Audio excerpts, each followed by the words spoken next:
Nah, ini yang kita alami saja ya. Kemudian obat-obatan, ini juga sudah dijelaskan di fisiologi sudah, di farmakologi juga sudah. Aspirin, NSAID, beta blocker non selektif itu bisa memicu kontriksi, ya. Selain itu juga ada merangsang keluarnya apa tadi mediator inflamasi ya. Nah, terus pekerjaan juga, pekerja di pabrik, PT Semen, kalau saya lokasi tinggal saya dekat ke Indarung, PT Semen Padang, nah itu juga kalau filternya dibuka malam hari dan saya keluar malam itu biasanya batuk-batuk, saya sesak, kok kering tenggorokan saya rasanya. Nah itu. Lanjut, kita lanjut mana ini. Patofisiologinya itu apa? Patofisiologi. Pato sesuatu yang menyebabkan kelainan fungsi ya, fisiologis. Itu ada IgE, kemudian ada sel epitel yang mengalami inflamasi, eosinofil muncul, limfosit, sel mas itu pada inflamasi ya. Kemudian makrofag, neutrofil, fibroblast, miofibroblas, kemudian mediator inflamasi. Mediator inflamasi ini kita udah tahu ya, fisiologi farmakologi, prostaglandin dan teman-temannya, TH1, TH2, IL, kan banyak ya, interleukin dan teman-temannya. Kemudian lanjut lagi, ini ada di buku di Piro. Ini onsetnya ya, mulai dari terpapar oleh alergen, kemudian bronkokonstriksi apa yang terjadi, kemudian mediator apa yang dilepaskan, sampai nanti ya kalau seandainya jumlah paparannya itu banyak, bisa jadi saja itu bukan akut lagi, tapi nanti langsung ke kronik. Kronik itu tiba-tiba dan waktunya lama, bisa.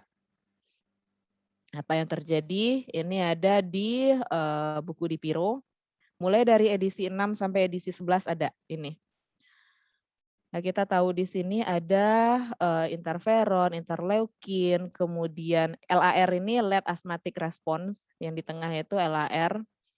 Jadi respon yang tertunda. Nah, itu. Kemudian ada leukotrien, itu semuanya mediator inflamasi ya, prostaglandin dan lain sebagainya. Kemudian pengelompokan asma. Asma itu ada 2, anak dan dewasa. Paling sering kejadian asma itu pada anak. Pada dewasa ya bisa dibilang tidak sebanyak pada anak. Nah, anak ini kenapa asma itu banyak sesak nafas ya, bukan asma tapi sesak nafas. Karena pertama ada yang riwayat lahir prematur. Nah, itu kan ketika ada bayi lahir prematur, otomatis saluran pernafasan itu belum berkembang secara sempurna. Makanya dirangsang ya dengan steroid supaya pernafasan si bayi ini bisa berkembang cepat. Nah, terus satu lagi untuk anak-anak yang lahir tanpa menangis. Nah, itu kan ditepukin dulu supaya bayi ini menangis, mengaktifkan saluran pernafasan bayi. Nah, itu tujuannya. Nah, kemudian nanti kalau seandainya makanya kan ketika bayi itu lahirnya cukup umur, itu resiko untuk terkena asmanya itu atau penyempitan saluran nafas itu bisa ditekan.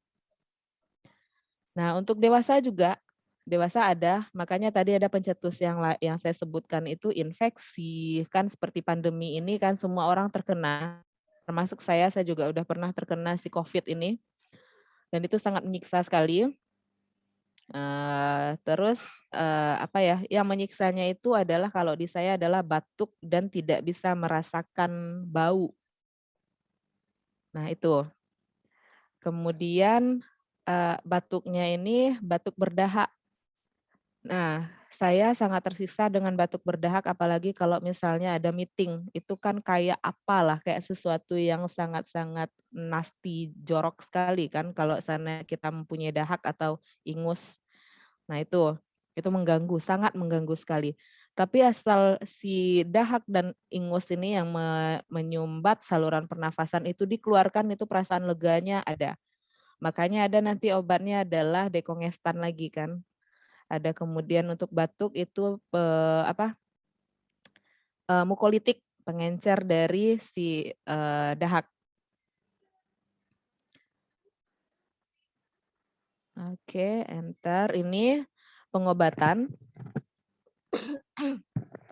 Itu aerosol karena kan kita juga tidak hanya berbicara tentang tablet yang dimakan atau sirup yang diminum, ada juga yang namanya MDI dan DPI. MDI itu metered dose inhaler, kalau DPI itu adalah dry powder inhaler. Jadi kalau ini ada aerosol ya, aerosol udara dan kemudian serbuk yang disemprotkan diberi tekanan. Nah, penggunaannya adalah ketika kita sudah membuka, kan kemarin itu kita udah lihat video tentang spirometer ya. Si pasiennya atau si orangnya itu tidak bernafas melalui hidung. Nah, sekarang juga si inhaler ini kita pakai kan jadi untuk ngetesnya pertama kalau seandainya terlihat pas dipencet ya, di bagian atasnya ini kalau seandainya dipencet kemudian keluar serbuk berarti itu aktif, inhalernya aktif. Kemudian baru dimasukkan, katupkan dulu mulut, baru ditekan, hirup, jangan ditiup. Jangan ditiup. Nah, kemudian biarkan sekitar 1:30 sampai 1 menit, kemudian bernafas dengan biasa. Makanya spirometer itu kan dilihat kita bisa berapa lama holding breath itu berapa. Kemudian tujuannya satu lagi supaya si obat-obat beta-2 agonis ini ya bisa langsung bekerja ke otot polos saluran nafas. Nah ini cepat loh kalau seandainya memakai inhaler ini. Nah, DPI BD-nya itu adalah diskus, bentuknya bulat ya. Kalau ini kan panjang, nanti ditekan seperti ini, ditekan. Kalau diskus kita hirup saja, begitu, tanpa ada tekanan. Nah, itu swasta gampang. Biasanya harganya lebih mahal daripada MDI. Contohnya adalah MDI itu Ventolin, kalau seandainya diskus saya lupa itu apa namanya, tapi harganya itu jauh lebih sangat-sangat berbeda sekali. Anggaplah Ventolin itu harganya 120.000, sementara diskus ini harganya 200.000. Nah, dosisnya pun sama, antara 100 sampai 200. Hirup ya, satu tarikan. Itu untuk harga. Kemudian ini di rumah, monitoring dan asesmen tadi ya.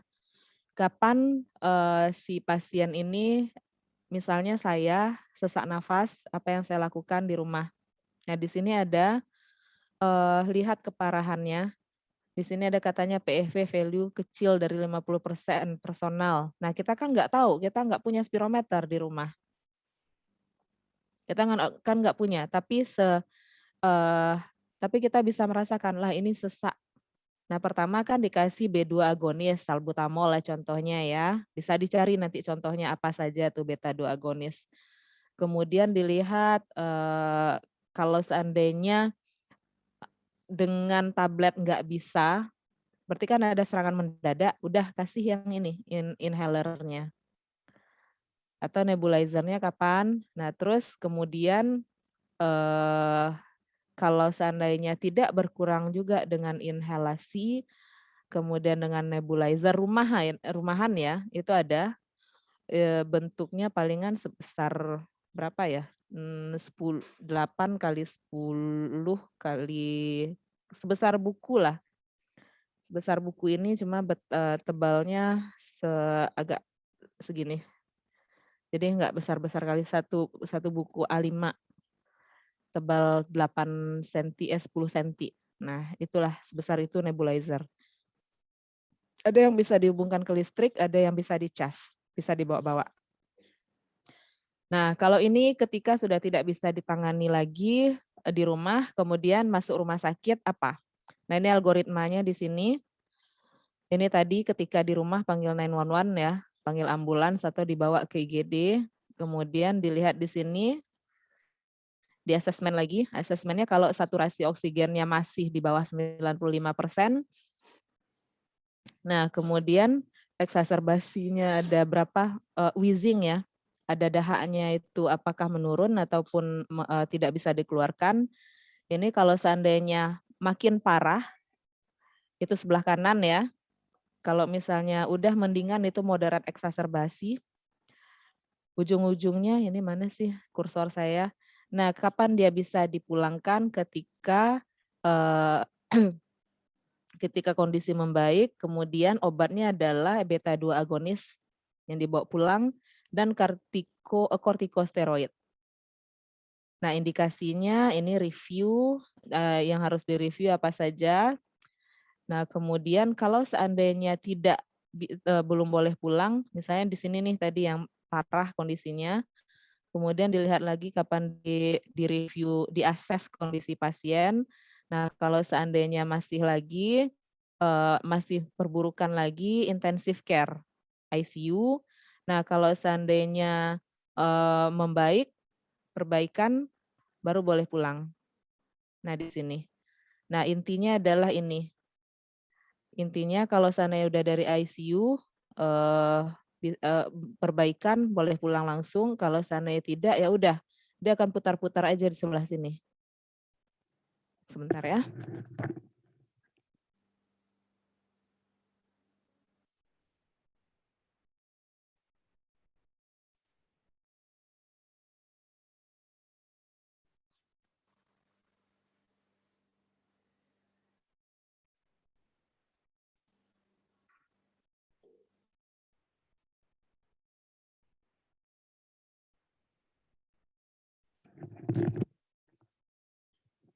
Nah, sampai di sini jelas ya, penata laksanaan saluran nafas, asma, praktikumnya udah, asma. Belum, Bu. Belum. COPD ya kemarin. Soalnya saya nggak masuk di praktikum. Apa? COPD? Atau Sindrom nefrotik, iya Bu. ya, SN ya, sindrom nefrotik. Dengan saya nanti ya apa satu lagi. Yang hari ini saya masuk dari Jumat. Oke, SN. Ini asma, dia paling asma, COPD dan pokoknya yang kasus-kasus unik ya. Palingan nanti COVID yang masuk satu. Karena udah topiknya selalu diperbarui per tahunnya. Nah, ini dosis. Dosisnya berapa saja? Beta 2 selektifnya berapa? Kemudian kalau seandainya mau memasukkan secara injeksi, mengkonsumsi obatnya secara injeksi itu dipakai epinefrin. Kalau antikolinergik bisa, tapi saya jarang dapat pasiennya, dapat kasus yang ada dikasih patropium bromid, jarang. Kortikosteroid itu obatnya rata-rata metilprednisolon yang dikasih. Kalau pada ASN kan kemarin prednison ya, sekarang kalau pada asma rata-rata adalah metilprednisolon. Dosis bervariasi. Boleh nggak, ini pertanyaan saya, boleh nggak ketika terjadi sesak nafas, kemudian dikasih kombinasi antara steroid, misalnya dexclorfeniramin, antara steroid dexamethasone, kemudian dexclorfeniramin maleat, kemudian ditambah satu lagi salbutamol. Bisa jadi nggak ada kombinasi obat seperti itu?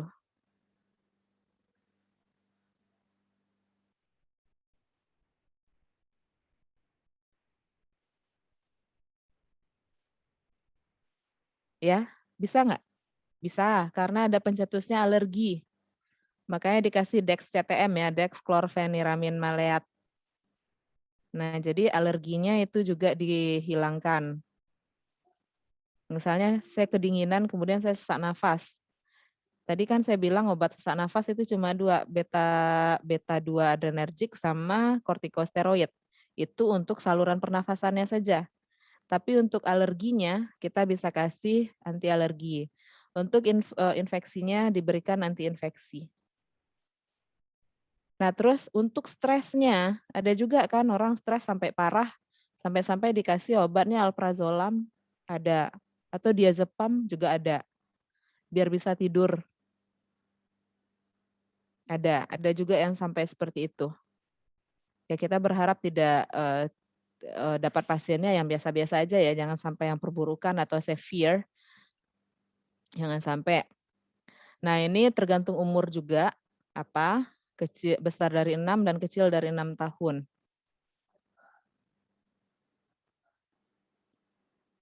Sudah habis. Stop share.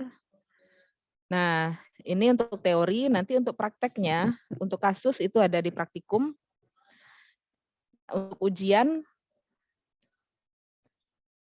pasti sangat-sangat ini sekali ya, obatnya banyak sekali. Tapi saya coba ingat, misalnya nanti saya dengan ujian dengan saya itu di ujian akhir semester, bukan besok ya, bukan minggu depan. Jadi saya harapkan apa yang saya sampaikan itu dicatat. Nah, saya cuma mengeluarkan obat-obatan yang umum saja, karena kita adalah apoteker bukan dokter. Yang saya sebut tadi kan banyak kan antivirus untuk yang penyebab atau trigger asma itu pada yang disebabkan oleh virus. Nah, kemudian obat yang disebabkan oleh alergen berarti anti alergi. Kemudian ada lagi misalnya infeksi sudah, alergi sudah, kemudian MDI, bentuk-bentuk sediaan. Nah, itu juga akan saya keluarkan. Terus bagaimana cara pemakaian MDI inhaler, bedanya bagaimana? Bedanya antara inhaler dengan nebulizer itu bagaimana? Terus obat-obatan yang biasa dimasukkan ke dalam inhaler dan nebulizer apa saja? Nah, kalau inhaler itu udah jelas serbuk ya. Tapi kalau nebulizer itu larutan. Larutan ya, solution. Nah, apa saja yang bisa? Salbutamol solution ada. Nah, itu ada. Kemudian kapan pasien itu cukup untuk di-asesmen di rumah dan kapan pasien itu di-asesmen dibawa ke rumah sakit dan kapan pasien boleh diperbolehkan pulang dan apa obat-obatan yang biasanya dibawa pulang. Nah, itu. Yang jelas pasien pulang tidak akan membawa injeksi epinefrin. Ya. Oke. Ada pertanyaan sampai di sini? Masih ada 7 menit lagi nih, 7 menit lagi tambah saya tadi telat 4 menit.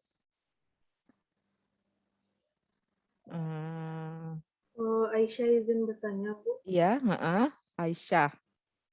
Biasanya kan pada orang tua atau lansia, dia kebanyakan kalau untuk asma ini, obatnya itu banyak kan Bu yang dibawa pulang. Sangat Jadi polifarmasi. apa yang perlu kita sarankan untuk mengurangi polifarmasi ini? Yang paling banyak ini yang kasus saya dapatkan di resep ya. Paling banyak itu adalah ketika nih anggap saja pertama dia dikasih obat untuk orang tua ya, kasusnya geriatri itu sampai obat untuk obat tidur juga dikasih nanti biasanya. Yang harus dilihat itu adalah obat yang berdempet dosisnya double. Yang paling sering adalah, ini yang paling sering ya, dikasih obat satu anggaplah paratusin. Isi paratusin itu ada GG. GG itu guafenesin ya. Kemudian ada dexclorpheniramine maleat CTM 4 mg. Kemudian ada paracetamol. Jadi kombinasi obat dalam satu tablet itu ada 6. Anggaplah janganlah 6. Ada 4 bahan aktif. Nah, terus di obat kedua dikasih lagi CTM 4 mg. Jadi udah ada obat yang polifarmasi ya. Yang satu dalam satu tablet itu udah terdiri dari beberapa bahan aktif. Nah, terus ditambah lagi CTM di bawahnya. Nah, ini yang pertama kali harus dilihat itu komposisi obat. Nah, itu dia satu lagi. Terus obat yang tidak perlu. Pasiennya cuma sesak nafas, tidak ada wheezing ya, tidak ada bukan wheezing, tidak ada apa sih, ngrok-ngrok gitu kayak ada dahak. Tapi dikasihkan nanti misalnya obat pengencer dahak. Tidak ada batuk, cuma sesak nafas aja ya. Nah, itu juga dilihat. Tapi yang pertama itu adalah obat-obat yang duplikasi. Nah, itu yang paling banyak kasusnya. Nanti kalau seandainya ada yang mau penelitian duplikasi obat ya, jadi mungkin ke apotik saja dikumpulin resep kira-kira obat mana yang duplikasi. Jadi topiknya cuma duplikasi obat pada pasien apa misalnya. Pada pasien yang mendapatkan obat kombinasi, boleh, atau pasien yang mendapatkan obat batuk misalnya, boleh. Atau pasien yang udah jelas didiagnosa mendapatkan obat-obatan terapi saluran pernafasan. Nah, nanti kriteria inklusinya adalah yang mempunyai dalam resep itu mengandung misalnya kortikosteroid atau yang jelasnya janganlah kortikosteroid, beta 2 adrenergik. Nah itu. Nah nanti dilihat kita akan masukkan kelompok resep ini pada resep saluran pernafasan. Nanti baru dilihat ternyata dosis yang diterima oleh pasien itu adalah sekian totalnya, terjadi duplikasi. Nah kasus duplikasi ini dulu yang paling penting. Anggaplah udah ada 4 duplikasi itu, udah ada 3 obat yang kita bisa keluarkan, ya kan? Nah di sana. Kalau untuk kasus geriatri. Nah, terus satu lagi apa ya, yang susah geriatri itu obat tidur biasanya dikasih. Nah, dilihat gangguan tidur karena kan CTM anti alergi itu juga menimbulkan ngantuk. Nah, untuk sekarang ini kalau pasiennya itu berobat sesuai UHC ya atau Sistem Jaminan Kesehatan Nasional, obat tidur misalnya alprazolam tidak boleh diberikan oleh dokter umum.